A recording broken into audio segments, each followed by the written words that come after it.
Si vous êtes à l'aise avec les fers mais que vous galérez avec les bois, ne soyez pas étonnés, c'est le cas de beaucoup de personnes et j'ai la solution pour vous. Pourquoi cela?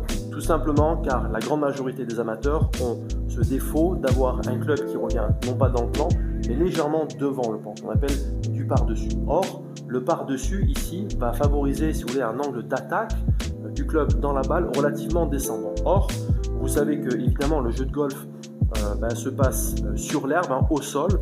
Donc évidemment, pour aller attraper la balle en premier et assurer un contact solide entre le club et la balle, je suis obligé de favoriser un contact légèrement descendant, à l'image d'un avion qui atterrit sur l'aéroport. Malheureusement, quand je joue avec le driver, la balle, elle, repose sur un tee, car les règles de golf m'autorisent à utiliser un tee. Et donc, ça me permet en quelque sorte d'enlever cette variable, si vous voulez, de l'équation, le sol.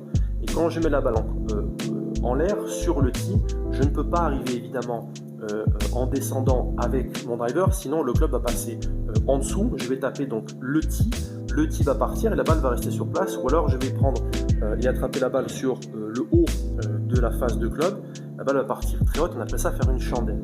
Donc évidemment, du fait que la balle repose très haut sur le tee, je suis obligé de la prendre plutôt en remontant cette balle. Donc vous l'avez compris, on va essayer de favoriser avec le driver un plan, un chemin de descente qui soit un peu plus vers l'intérieur comparé au plan normal par rapport à ma ligne de jeu. Pour cela, je vous invite à faire un exercice qui est très simple.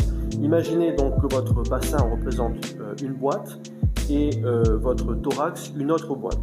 On veut que la boîte en fait du bassin soit légèrement poussée vers la gauche, donc vers la cible, et la boîte du thorax un peu plus sur la boîte. Donc il y a une espèce de décalage entre la boîte qui représente le bassin et la boîte qui représente le thorax.